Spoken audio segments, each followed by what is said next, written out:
I want to talk really quickly about the upcoming impending filibuster of the SAVE Act in the Senate. Now, as I said in a previous video, the SAVE Act is a reprehensible piece of legislation that would disenfranchise tens of millions of voters, mostly women, but also trans folks, adoptees, married gay couples who changed their name, and also especially poor folks in rural red communities. Statistically, I think Alabama and Oklahoma and also Kentucky are going to be the most impacted by the SAVE Act in terms of active voter suppression that arises from this bill. Now, as I said in an earlier video, this already passed the House and now it goes to the Senate. Now, 4 Democrats, including Marie Gluesenkamp-Perez, who is just north of me in Washington state, voted yes. They voted yes. And I read from Marie's letter to her constituents explaining that she knows this is a bad bill. She knows it's not a good idea and it's very flawed, but she voted for it anyway because she believes that Senate Democrats will stop it from becoming law, that they will filibuster it. And of course, I chewed her out a little bit in that video because only a fool would trust Senate Democrats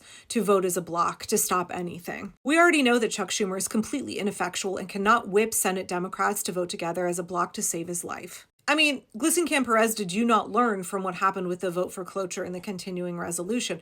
House Dems all trusted Senate Democrats to do the right thing. And not only did Chuck Schumer betray them and betray the American people, and at the last minute change his vote and vote for cloture, but a number of Senate Democrats voted for the continuing resolution, despite the people saying no, despite a whole host of experts saying, no, don't do that. And then a number of times since then, we have seen Senate Democrats break away and vote with Republicans, confirming Trump's personal banker and avid COVID conspiracy theorist to be the ambassador of Japan. And then we saw in a late night vote, 15 Democrats who voted to confirm the new chairman of the Joint Chiefs of Staff, who was considered unqualified for the position. Both of my senators voted no. Thank you, Ron and Jeff. I mean, it like absolutely blows my mind because we know that what Democrats want is to see their electeds grow a spine, to stand up and to vigorously defend democracy, to no longer be weak, to be lily-livered,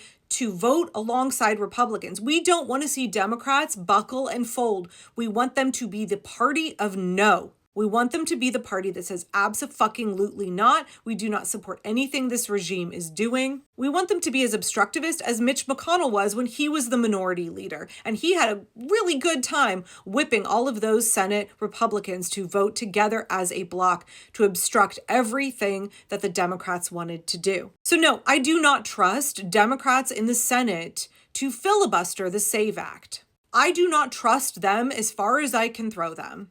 And neither should you. You should not trust any Democratic senator to do what is best for the American people. We have got to hold their feet to the flame. We have got to drag them kicking and screaming to defend democracy. So what does that look like right now? It looks like you calling your Democratic senator every day, and saying, don't you dare let the SAVE Act come up for a vote, and don't you dare vote for it. This has got to die in the Senate. It cannot become law. If you allow this to get passed, I will not forget. The midterms are coming. The Democratic voters have a very long memory.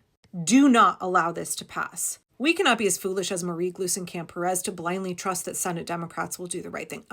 We need to be shrewd, and we need to be having the pressure turned up to 11. We need to be holding their feet to the flame. We need to let them know they have no choice but to make sure the SAVE Act does not become law. We also need to let them know if they continue to perpetually disappoint us that there will be big consequences in the next election cycle. They work for us. They work for us. Let's just make it our mantra. The power of the people is greater than the people in power. We are the constituents. This is our democracy. This country belongs to us, the American people, and Democrats in the Senate and the House work for us. We already know Republicans in the House and the Senate, they work for fascism. They only work for Donald Trump. They don't care about their constituents. But Democrats, they need to understand. They work for us. And if they want to retain their seat and if they hope to regain power in the midterms, they will understand the assignment and they will do the work.